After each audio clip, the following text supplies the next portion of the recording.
Hey, it's Mark Ferguson with Investor More, and I had some people ask me how much time, what my week looks like owning and operating a laundromat.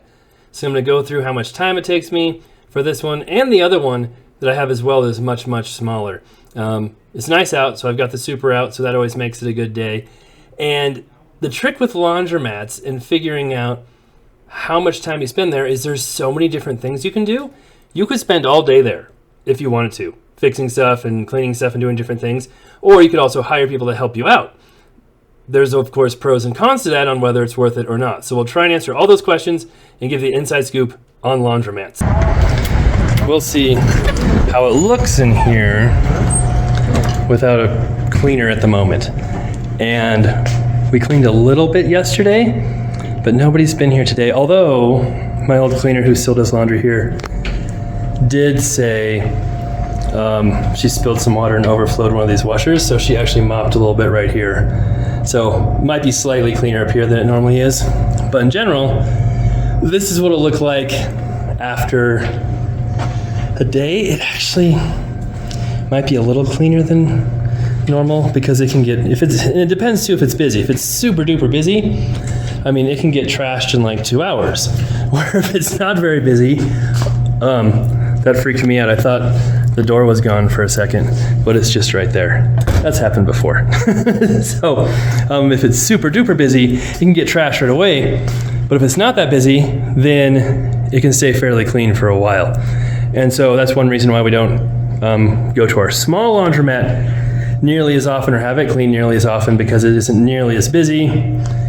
Sometimes it gets super busy, and super dirty, but usually it's not, and there's just not enough room in the budget to have someone there every day cleaning it or time. So, in general, it does actually look pretty decent in here. I would say I come to the laundromat 3 times a week, depending on where I'm at and what other things I'm doing. Because I do have properties right around here. I have a flip that we're working on that's literally 1 block that way, maybe 2 blocks. So we're over there looking at that, and if we're on the way over there, we'll just check the laundromat, see how things are going, pick things up, check the change machine, make sure there's money in there, all of that. But we wouldn't have to come here if that flip wasn't there. I would say when I am here, I spend 15 to 30 minutes here each visit. If it's just to stop by, check things, maybe even a quick clean, quick sweep. If I'm having to do all the cleaning and clean the floors and do everything, it's probably 1 hour to 2 hours where you're mopping and washing down machines and doing all kinds of things with it. I brought my son here this weekend and we did that. And with him here and 2 people here, that was about 1 hour of work for both of us here. So it's really not a ton of time, but you've got to come pretty often because you never know when it's going to be trashed or nice. We have some idea from the cameras. Now, if I had my cleaner and they were here coming every day, maybe every other day, for just like 1 hour, I really wouldn't have to come here at all, except for to collect quarters, take quarters out of the machines, check the vending machine, check the pop machine, check the change machine and back, fill it up. And that would be about it. And that's once a week, well, maybe twice a week now, because those front machines get so full of quarters, I've got to dump those twice or they fill up too much and jam the machines. So a lot of that time also is me doing video stuff, because every week I do videos here and every week I do videos at the other laundromat as well. So when I'm doing my videos, I'm preparing a little bit. I'm taking more time holding my phone, showing the coins, talking about different things, showing the vending machines, the soap machine, so that all takes a little longer because I'm doing that. And then I count the money and back.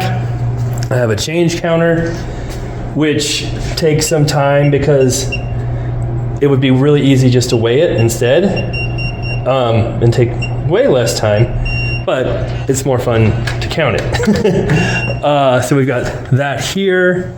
I do that for both laundromats. And so on a Friday when I'm coming to both laundromats, I probably spend 1 hour at the small one, and maybe an hour and a half at this larger one doing that. Then I go back to my office and edit videos, and that takes, about the same amount of time too. So there's quite a bit of time making videos that obviously a regular laundromat owner who doesn't want to make videos wouldn't be spending here. And those do make me money and help me gain followers and different things. So it's not like a complete waste or anything like that. And it's fun for me too. The other time, it needs to be picked up a little bit back here. But the other time we spend is fixing the machines and maintaining them. And so you could hire that out. You could have people who do that. They're very hard to find and usually very, very expensive. So that's the tricky part. If you've got someone who's got to come fix your machine every time it breaks, they're probably going to eat all of your profit. It's going to be gone. You will make no money. And I see a lot of laundromats like that. Now, if you're able to fix minor issues, turn the breaker on and off, which obviously is actually one of the biggest problems for whatever reason. These machines have their mind of their own. If you can do that, if you can change a belt, if you can unclog a drain, it will save yourself a ton of money, and then save the expensive machine fix a couple times a year if you can't do the big major ones. This one might have a heating element out. This one might have rollers that are bad. This one might have a blower motor going bad. So these are all pretty major issues we're dealing with on these. But we have been able to replace belts, reprogram the coins, fix a little flapper thing on back, do some minor work on these. But the major stuff is a little trickier. And we're working to try and figure out how to do those major issues too. All the washers are pretty much working. We've had to, clean out drains, do minor things. The pop machine jams once in a while. We've had to fix it a little bit. I've just done that myself. These machines have been great. We haven't had any problems with the hips. I think that's how you say it. The Horizons do have some issues. This one's leaking right now, and not sure what's going on with that one. That one over there had a door code for a while. Then we popped the breaker, it started working again. We had one that had a change issue, messed around with it, it started working again. So there's lots of little minor stuff that happens, and that can take some time. So I would estimate at this point so far, gosh, it's probably only like an hour a week I've spent fixing machines. And then I've got another maintenance guy, kind of employee, who helps me with a bunch of different stuff, flips and different things. And he's probably been over here 3 or 4 times total, in 6 months doing some stuff. So really not a lot of time. But like I said, if you have to have other people do it, it can be very expensive. Now this is going to be a bigger job because the concrete's broken under here. We're going to move this machine up to the front up there. Maybe move the pop machine back here. I emailed my landlord because I own a lot of real estate. I have a lot of different rental properties. I rent this place, didn't have any other choice. I'm like, hey, can I put my vending machine outside? Because my lease specifically says no vending machines outside. And he didn't respond to me. And he responded to some other things because our AC isn't working. And so I'm like, hey, do you want my guys to look at it? Do you want your guys to look at it? Because it is his responsibility to make sure the air conditioning's working. And he said, go ahead, have your guys look at it and bill me. I'm like, that's cool. But I'm like, hey, then what about the vending machine thing? He didn't respond. So I don't know if he's not responding because that's a subtle yes, you can, or if it's you shouldn't even ask me that question. I don't know. Not sure if I want to push that or not. We do have the DMV next door. If we had a pop machine out here, I'm guessing it would do really, really well. But that's not my bread and butter. The bread and butter is the machine, so not a big deal if we don't do it. We did check to see there is power, everything's set up here for another machine, because in the very beginning, when I first bought this laundromat, there were no machines here. It was just like a couch and a bench. It was really ugly. We moved these ones to the front from another defunct laundromat. We purchased these machines, and they are by far our best seller. So I'm really glad we did that. And we had another smaller one we could put here. We decided not to, which kind of works out nice. We put another big one up here too. It might be a little not symmetrical because we'll have 3 kind of big ones in a row, a small one, and another big one. Sorry about that, but I think it'll be okay. And originally too, we had some older laundromat repair guys who were helping us who ended up being awful. And they wanted me to put all top loaders up here in front. all old school top loaders, and they wanted that to be the first thing people saw. And boy, I'm glad I didn't do that. They did not give some good advice on a lot of different things, and fixed a lot of things that never got fixed, or they broke them even worse. That was a learning experience as well. So, yeah, if you're going to run a laundromat, I don't feel like I'm an expert yet by any means. There's lots of really good people online, like following Keenan, Investment Joy, Brandon, some other guys. But from what I've learned, I've learned quite a bit. If you're going to have people do repairs on your machines, check them out so thoroughly. Don't blindly trust them. Even if they say they know what they're doing, even if they appear they know what they're doing, take it slow, see if what they fix is actually fixed. And, well, we definitely took it slow, that's for sure. It took them like a month to fix one machine. But make sure you don't give them a whole bunch of stuff to do before you realize if they can do it or not, or what their prices are going to be. Because I've made that mistake here. I've also made that mistake on another person parking here for the DMV, and he just literally looked at our no parking laundromat only signs and went right inside, and that's annoying. And he basically took up 2 spots too. What a jerk. I need some of my green stickers. Do I have any? Maybe I have some. That car deserves one, if any car does. I've got some green toe stickers that I use for my other parking lot, and that's not it. That's when the city of Greeley thought I had a water leak, but it turned out I just have a laundromat that uses a lot of water. Oh, I know I have some in my truck. I don't have my truck with me. I have the Supra. I thought for sure I brought some here. I don't see them. Darn it. Oh well. That guy is getting a reprieve from the green stickers. Unless I have some back here. I don't think I do though. No, okay. So, sorry, getting distracted. So we're moving that machine over there. I already talked about that. The laundromat people you use, make sure they know what they're doing before you give them too big of a job. That's what we do on our house flips, our remodels as well. Same kind of issues. You can get a contractor who's looks amazing, seems amazing, talks the talk, and then when they get to the actual job, they're horrible, take forever, overcharge you, cause lots of issues, and you want to find that out quickly on small jobs. You don't want to find that out after 6 months on massive jobs. Same thing with this kind of setup. Same thing probably in any industry. You don't want to put a lot of money, a ton of faith into somebody you don't know or haven't used before on a huge job. You want to always start them out small. Now, speaking of cleaners, I do have someone who I interviewed, and it was a gentleman who said he's done lots of cleaning before, lives down the street, has been in the laundromat a lot, seemed very promising, said he had experience and even a degree in fixing machines and doing different stuff, not these machines, but other kind of machines. Again, make sure they know, you can't just blindly trust someone to know how to fix these. And then I said, hey, do you mind doing a background check? Said, no problem, we'll do that. He says, I even have one. And then I haven't ever gotten that background check back. And I'm not one to just deny someone for any little crime or anything in their past.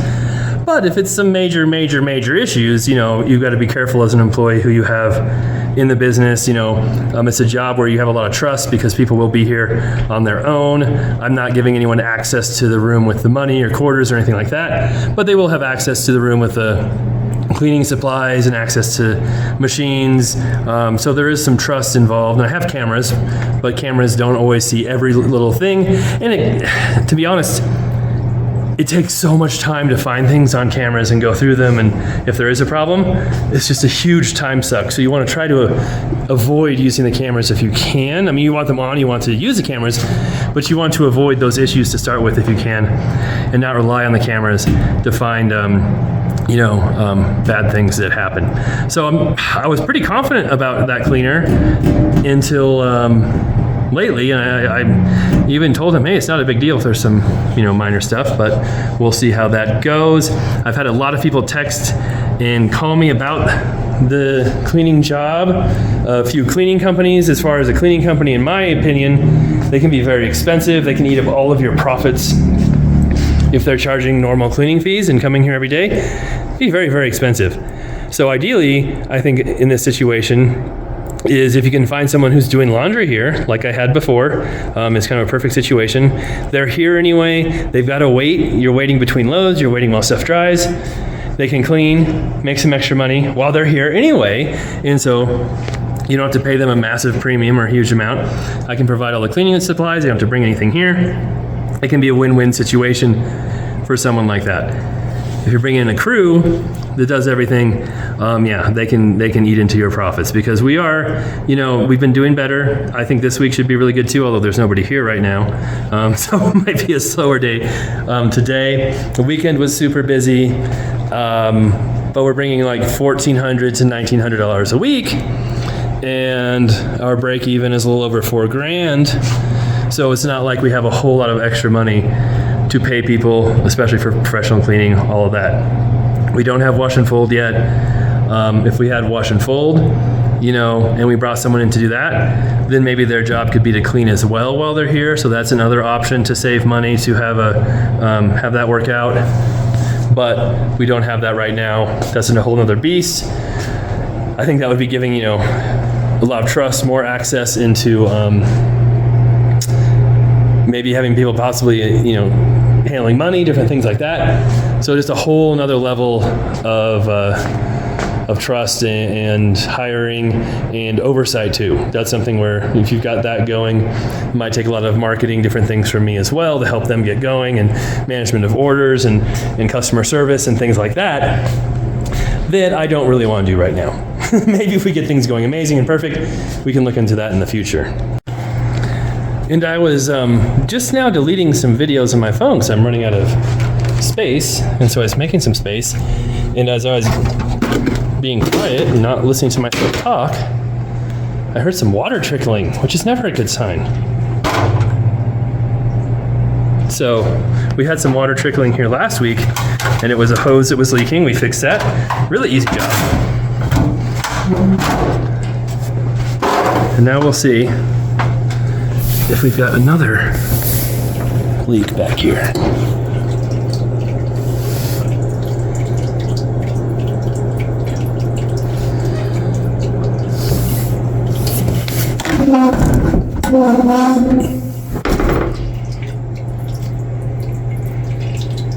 I think it's just the machine or that drain.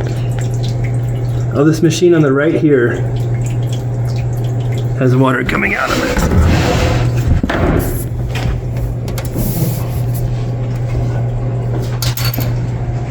This one. There's no water in there.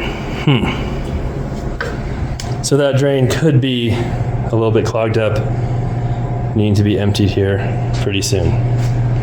Again, fairly easy job, pretty easy to do, but it takes some time to do. And there may or may not be someone coming in here. Oh, that guy? He wasn't. I told him to go leave because he's just sitting in his car now, even though he said he's finished taking up 2 spots. And then I thought someone else was coming in here to use laundry, but I think their boyfriend or something honked at them because they're actually coming over here or trying to go in the DMV, and they were coming into the wrong door. So you said you were done, dude. Let's go. And then I think somebody is taking pictures of the Supra.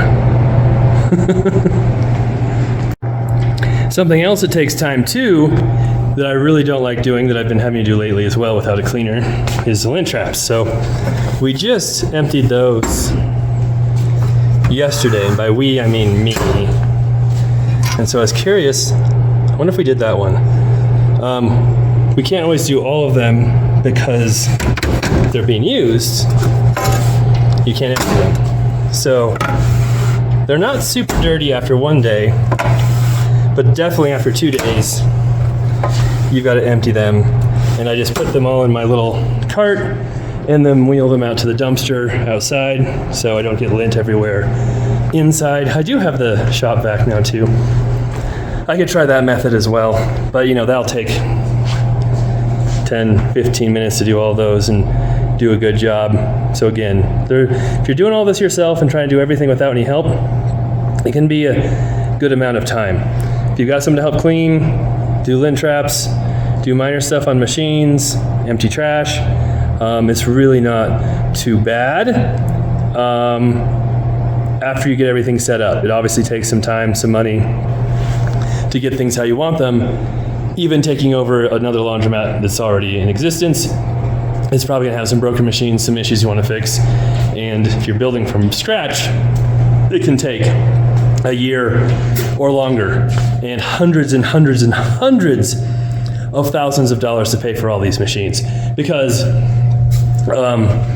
this machine here, 60-pound Speed Queen, is probably around $15,000. I've never priced them myself new, but from what I've seen online. And I do have some other machines I priced new a few years ago when I tried to start a laundromat and failed. And I couldn't believe it. It was a tiny, small, 1,000 square foot laundromat, maybe less than that. And it was like $300,000 in machines alone. I was like, what? What is going on here? And I'm like, maybe I don't want to build a laundromat. So it was very lucky finding this one, getting this one, and very lucky finding another one where I was able to snipe a bunch of their machines for $20,000. We got all these Horizons right here. This line, we got that big 50-pounder on the end. We got all of those Horizons right there. That line, we got 2 more Horizons that aren't here right now that are in my other laundromat. We got all of these machines right here. And I got 8 stackable dryers. They're just like these pretty much, but we have some of those in my other laundromat. Plus we had $1,000 of coins in the boxes and a bunch of other random supplies that are worth nothing. But just getting, these machines for that price was a pretty good deal. And we got 2 more machines we don't have in here right now, I believe, too, a 40-pounder and a 30-pounder that were kind of not, those were in the worst shape. So pretty good deal, and I'm pretty cool that worked out that way. All right, before we leave, we'll check this and see how much money's in here. It's been about 2 days since I've looked in here. There's not a lot of quarters gone. Like I said, it looks like it's been a little bit slow on the cameras. We had a really good weekend. Yeah, that's not a lot of money there. That's not even really worth taking out. And in here, there's more, but not a ton. So we'll see if it picks up the rest of the week. But with that first part of the weekend, we should still have our probably second best week we've ever had here at the laundromat. And we always collect quarters on Fridays. Like I said, I do my videos then. And then Mondays we check that machine, see how the weekends do. We'll check the vending machines, we'll check the soap machine, we'll check the pot machine, the dryers, washers, all that, and see how everything looks. All right, I think that's enough for this video. Let me know what you think. Hopefully there's nobody in here. It's always a mystery on what the bathroom's gonna look like. We thought about making that for a pay bathroom or just completely shutting it all together because people come in here and abuse it who aren't using the laundry room. That's on our list of things to do too. All right, like I said, thanks for watching. Love to answer any comments, questions you have. We'll have many more videos on this and our other projects for the commercial properties, rental properties. I've got a liquor store and mini mart too that take almost no work from me because I've got an awesome manager on them. And I'm sure we'll have some different stuff happening here as well in the future that we'll document and talk about too.